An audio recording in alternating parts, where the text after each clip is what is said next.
Bine ne-am regăsit, dragi prieteni.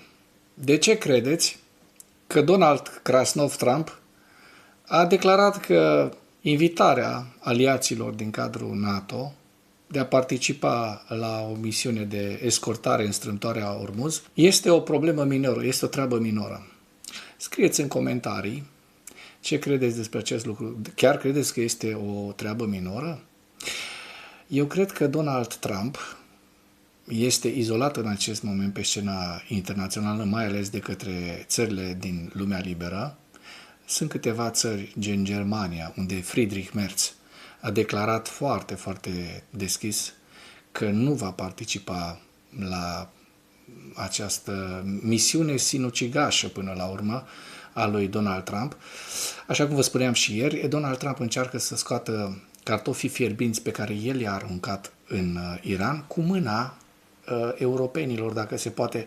Și acum se întreabă el de ce țările europene nu vor să trimită fregate, nu vor să trimită nave de război, nave pentru escortarea petrolului. Și așa cum veți vedea în materialul de astăzi, sunt țări care reușesc să escorteze tancurile petroliere prin strâmtoarea Ormuz și nu este vorba numai despre China.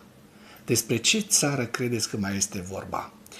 De asemenea, Trump spune despre Franța că a evaluat disponibilitatea de a oferi asistență în strâmtoarea Ormuz cu 8 din 10.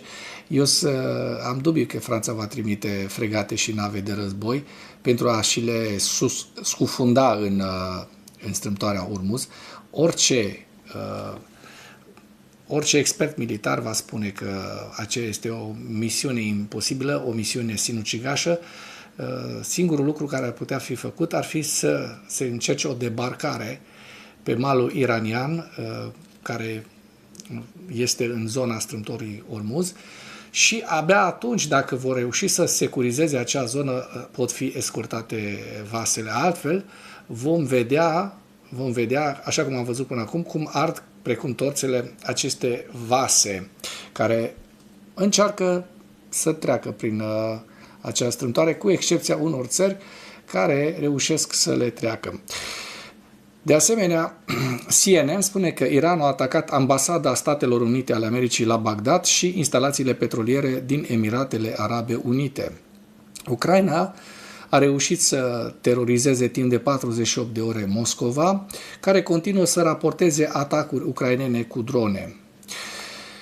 Dronele iraniene au atacat hotelul Al-Rashid din Bagdad, care găzduiește sediul misiunii Uniunii Europene alături de ambasadele Austriei și ale Suediei și alte oficii diplomatice europene.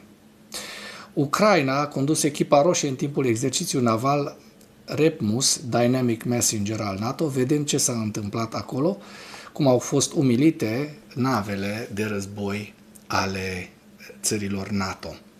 Forțele de apărare ale lui Magyar, deci dronașii maghiari, Brody, din Ucraina, au distrus un sistem Tor M2 lângă Lugansk, în Luganskul ocupat. De asemenea, incendiul mare la depozitul de petrol din Labinsk, regiunea Krasnodar, s-a extins la rezervoare suplimentare rusești. Vreau la finalul introducerii să vă transmit încă un lucru. Mi se pare că Iranul lovește din ce în ce mai mult nu doar ambasada și obiectivele americane, bazele americane din Orientul Mijlociu, ci și rafinării, obiective civile, ambasade, așa cum am văzut. Asta cu toată minciuna lui Donald Trump că au distrus 90% din armata iraniană, că i-au nenorocit pe iranieni, că armata Statelor Unite ale Americii este cea mai puternică, cea mai măreață armată.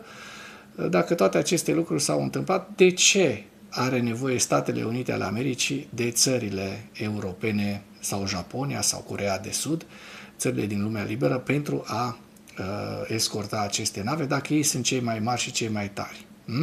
Scrieți în comentarii. Chiar sunt curios ce veți spune. Iată, CNN-ul spune că Iran a atacat ambasada SUA la Bagdad și instalațiile petroliere din Emiratele Arabe Unite. Asta cu faptul că, așa cum vă spuneam, Trump susține Ampulea că aceste atacuri sunt din ce în ce mai puține, iranienii nu mai au drone, nu mai au rachete, iată că au și le-au ascunse destul de bine. Atacurile au continuat în Orientul Mijlociu, marți dimineața, atacurile având ca țintă ambasada SUA și un hotel din Bagdad, Irak și Emiratele Arabe Unite, care și-au închis temporar spațiul aerian din cauza atacurilor asupra instalațiilor petroliere. Armata israeliană a declarat că a lansat un val de atacuri la scară largă în capitala iraniană Teheran, vizând infrastructura regimului.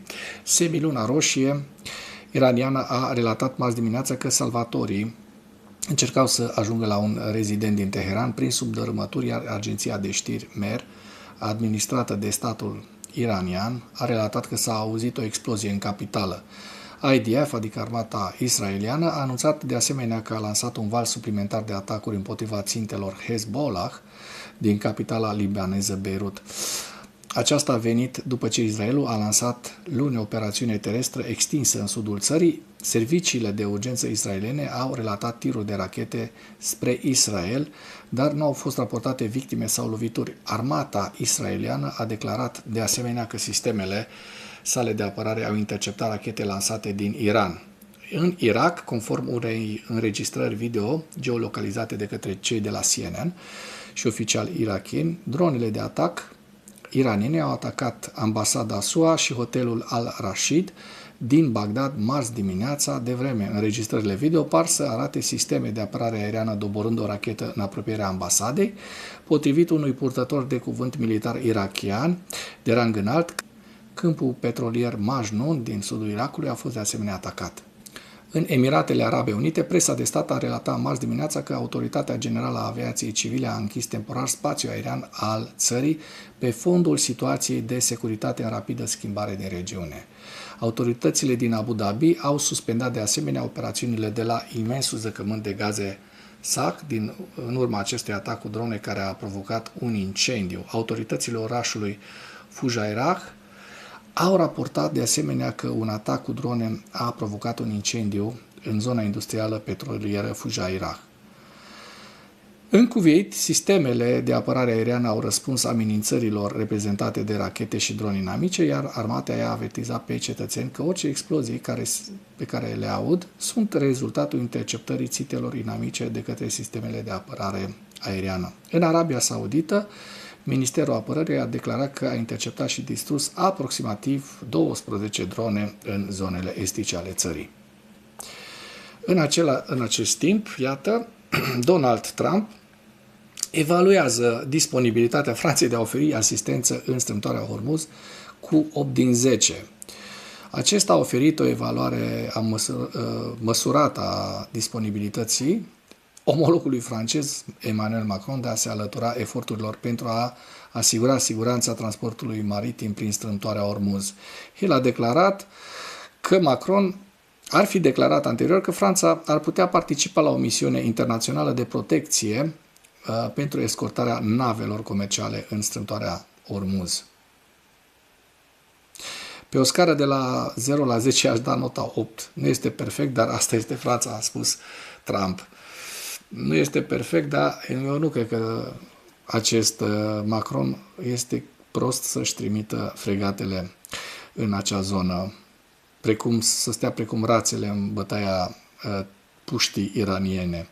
Moscova continuă să raporteze atacuri cu drone, începând cu orele 21, ieri, aseară, pe 16 martie, autoritățile de la Moscova au raportat un atac cu drone asupra capitalei Rusiei.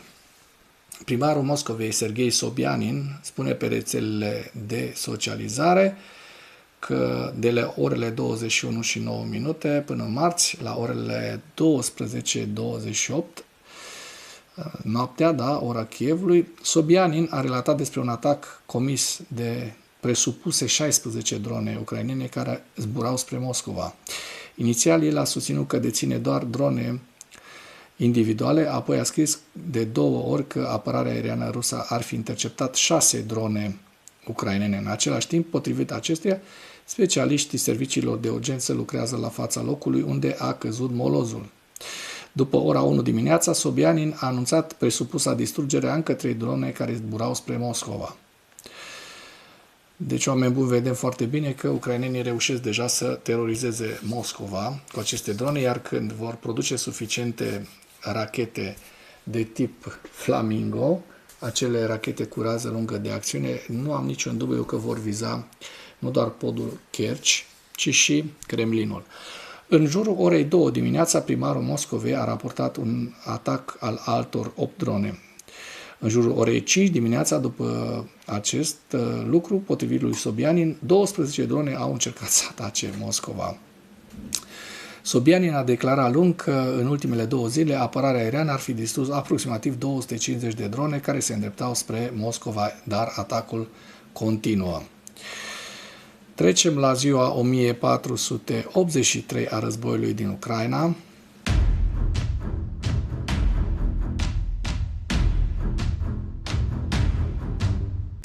În ultimele 24 de ore, Rusia a pierdut 930 de militari, 2 tancuri, 3 vehicule blindate de luptă, 20 de piese de artilerie, un lansator de rachete, ucrainenii reușind să doboare, așa cum vedeți, aproape 2000 de drone rusești.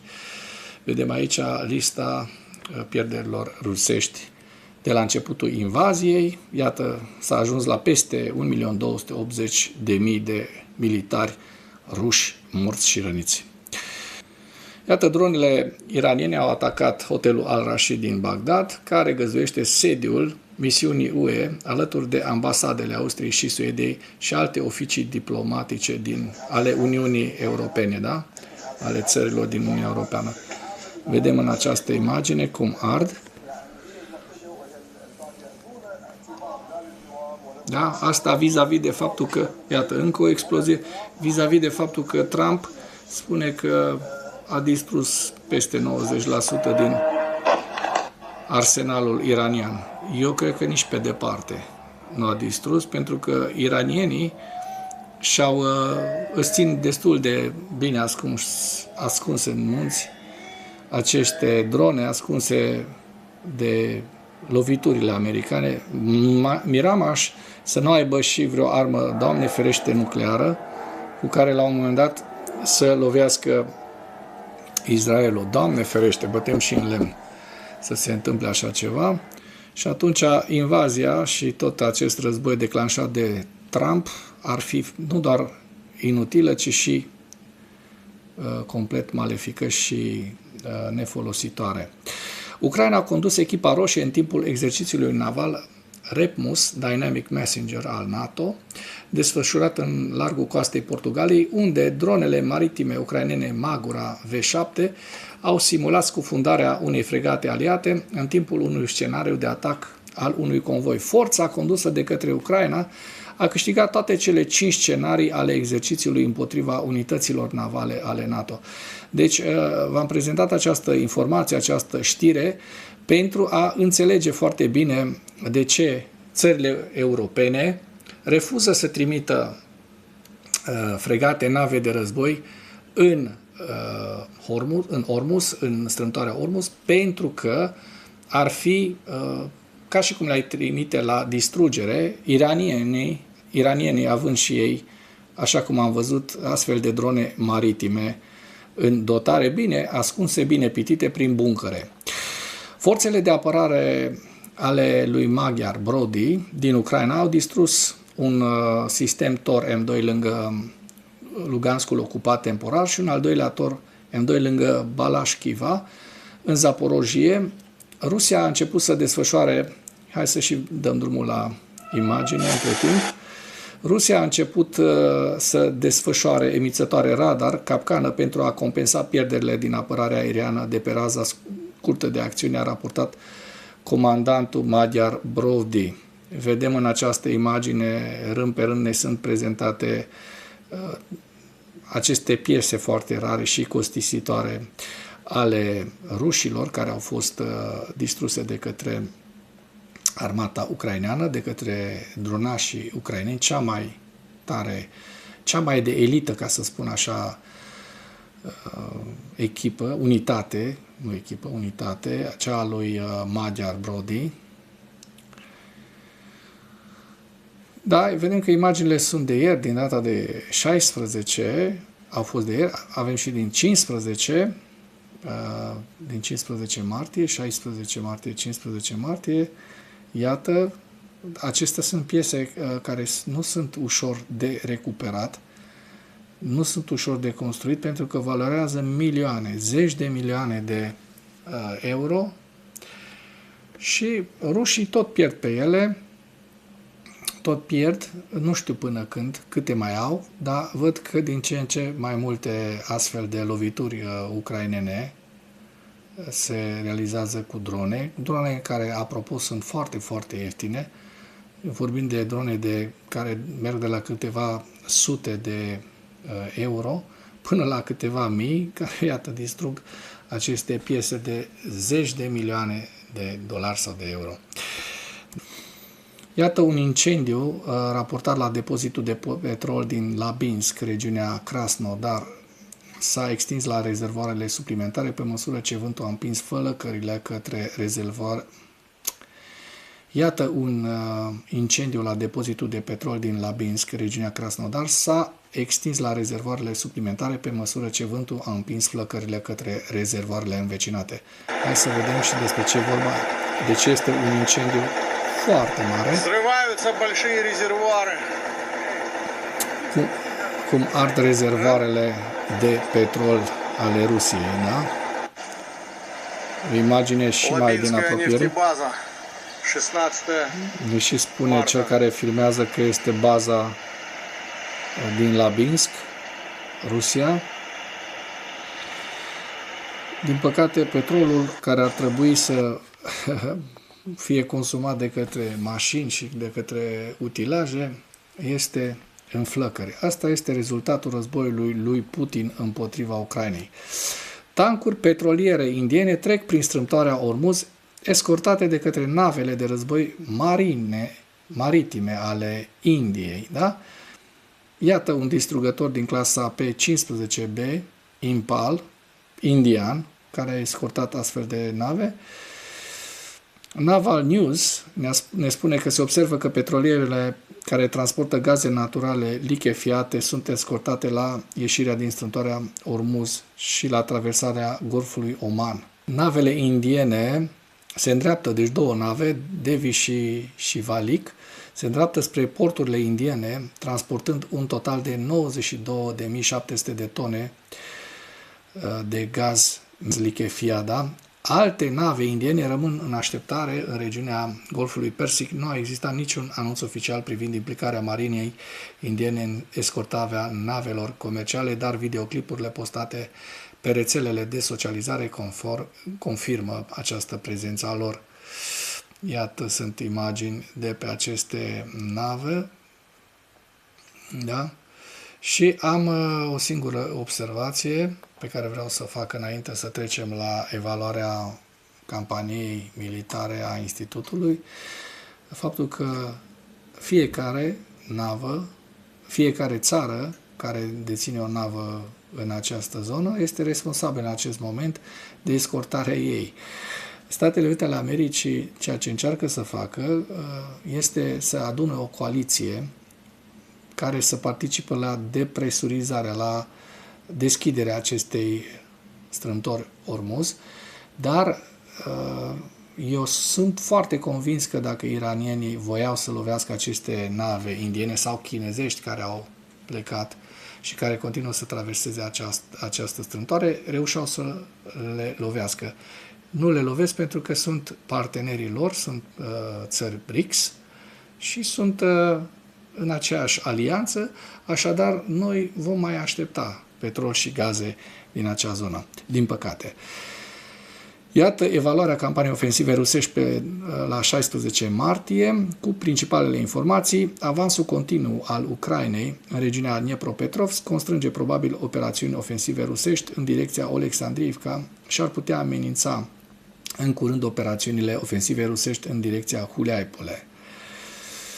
Și vedem aici în această imagine hărțile din estul Dnepropetrovskului, da? Și din estul regiunii Zaporojie, cu albastru se văd zonele care au fost eliberate de către ucraineni în urma acestor contraatacuri. Contraatacurile ucrainene din regiunea Dnipropetrovsk obligă Rusia să redistribuie forțele și mijloacele din alte zone ale frontului și probabil din rezervele de nivel operațional. Sergei Lavrov, ministrul de externe rus, continuă să respingă orice acord negociat care nu reușește să răspundă tuturor cerințelor Rusiei, chiar dacă acestea respectă cerințele teritoriale ale Rusiei. Ministerul Apărării rusesc ar fi emis ordine care interzic soldaților ruși să utilizeze platforma Telegram. Kremlinul continuă să limiteze Telegram pe plan intern, stabilind condiții pentru blocarea completă a acestuia. Forțele ucrainene au atacat infrastructura petrolieră și industrială de apărare a Rusiei. Forțele ruse au lansat 211 drone împotriva Ucrainei, inclusiv în regiunea Odessa, Nikolaev și Kharkiv. La final vă prezint hărțile institutului cu axa nordică cu regiunea Sumă, Kharkiv, râul Oschil, Donetsk, centura de fortărețe Donbass, ucraineană, Slaviansk, Kostiantinivka, Drujivka, orașul Kostiantinivka, aglomerația Pokrovsk-Murnograd, Pokrovsk și zona sudică Zaporojie și Herson. Cu acest ultim detaliu închei materialul nostru de astăzi cu îndemnul. Dacă ați găsit informații utile în acest videoclip, nu ezitați să-l distribuiți pentru a ajunge la cât mai multă lume. Mulțumesc mult!